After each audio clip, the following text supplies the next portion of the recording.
question of how and why the United Nations is the crux of the great conspiracy to destroy the sovereignty of the United States and the enslavement of the American people within a UN one-world dictatorship is a complete and unknown mystery to the vast majority of the American people.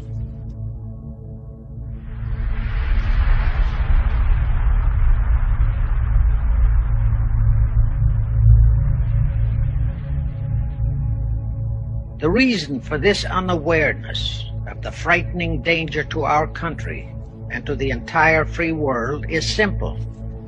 The masterminds behind this great conspiracy have absolute control of all of our mass communications media, especially television, the radio, the press, and Hollywood. We all know that our State Department, the Pentagon, and the White House have brazenly proclaimed that they have the right and the power to manage the news, to tell us not the truth, but what they want us to believe. They have seized that power on orders from their masters of the great conspiracy.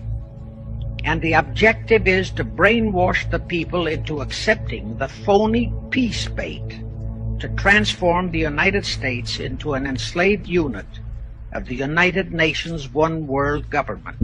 Is that our so-called leaders in Washington, whom we elected to safeguard our nation and our Constitution, are the betrayers, and that behind them are a comparatively small group of men whose sole objective is to enslave the whole world of humanity in their satanic plot of one world government. Now, as a matter of further intelligence, a term used by the FBI, let me clarify the meaning of the expression, "he is a liberal." The enemy, meaning the one-world conspirators, have seized upon that word liberal as a cover-up for their activities. It sounds so innocent and so humanitarian to be liberal. Will make sure that the person who calls himself a liberal or is described as a liberal is not in truth a red. Now then, this satanic plot was launched back in the 1760s when it first came into existence under the name of the Illuminati.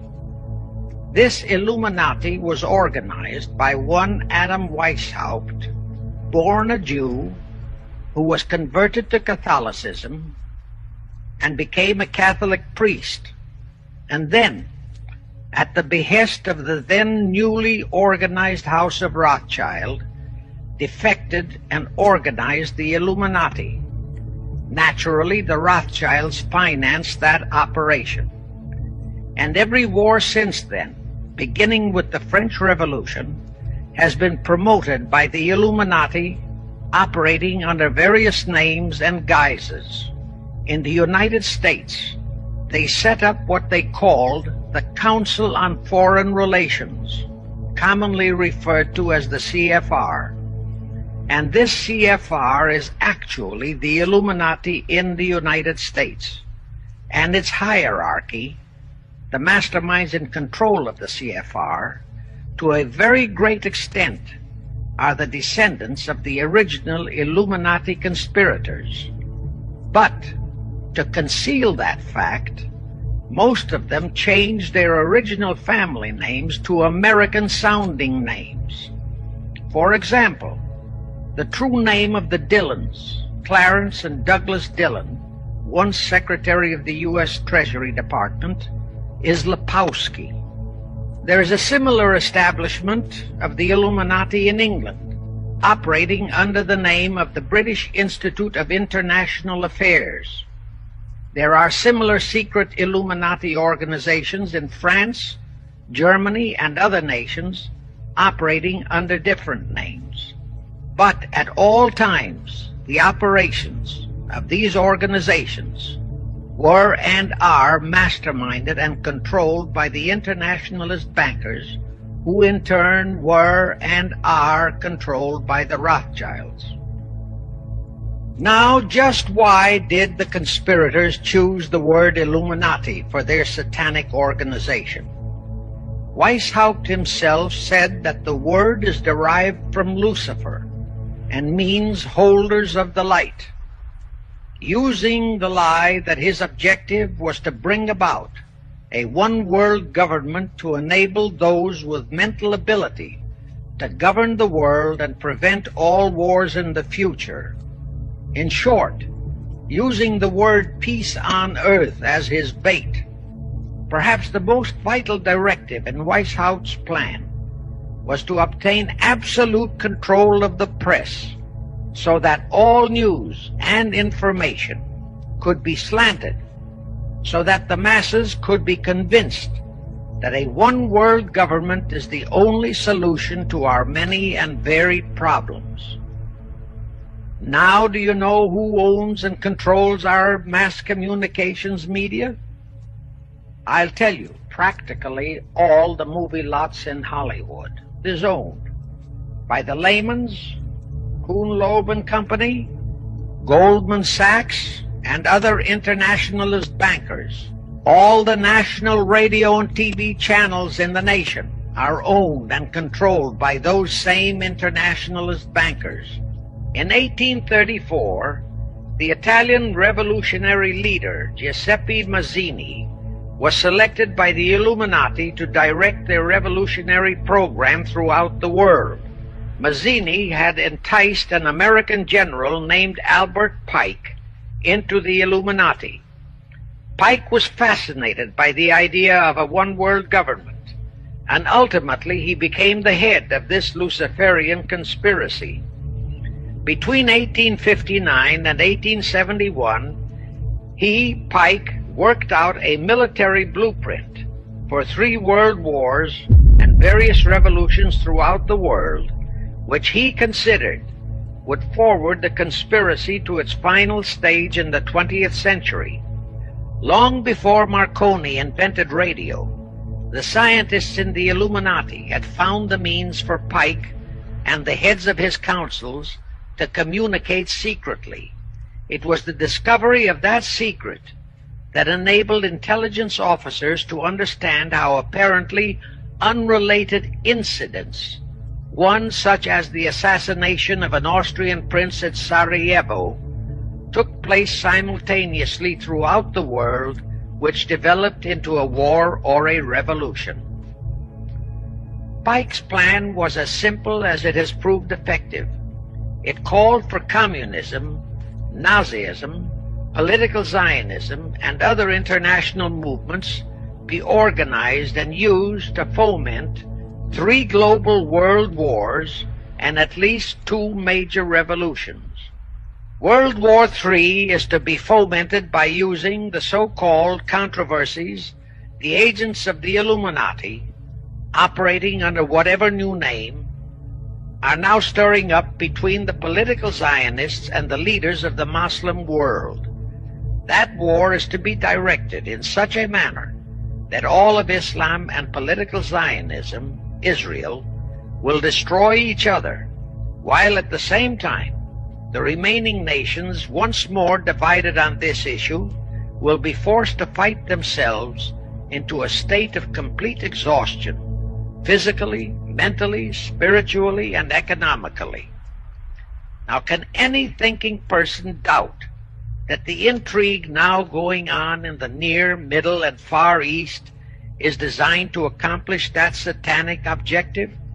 Pike himself foretold all this in a statement he made to Mazzini on August 15, 1871. Pike stated that after World War III is ended, those who will inspire to undisputed world domination will provoke the greatest social cataclysm the world has ever known. Quoting his own words, taken from the letter he wrote to Mazzini, and which letter is now catalogued in the British Museum in London, England, he said, "We shall unleash the nihilists and the atheists, and we shall provoke a great social cataclysm which in all its horror will show clearly to all nations the effect of absolute atheism, the origin of savagery and of most bloody turmoil, then everywhere the people forced to defend themselves against the world minority of revolutionaries will exterminate those destroyers of civilization, and the multitudes disillusioned with Christianity, whose deistic spirits will be from that moment on without direction and leadership, and anxious for an ideal but without knowledge where to send its adoration, will receive the true light through the universal manifestation of the pure doctrine of Lucifer, brought finally out into public view, a manifestation which will result from a general reactionary movement which will follow the destruction of Christianity and atheism, both conquered and exterminated at the same time.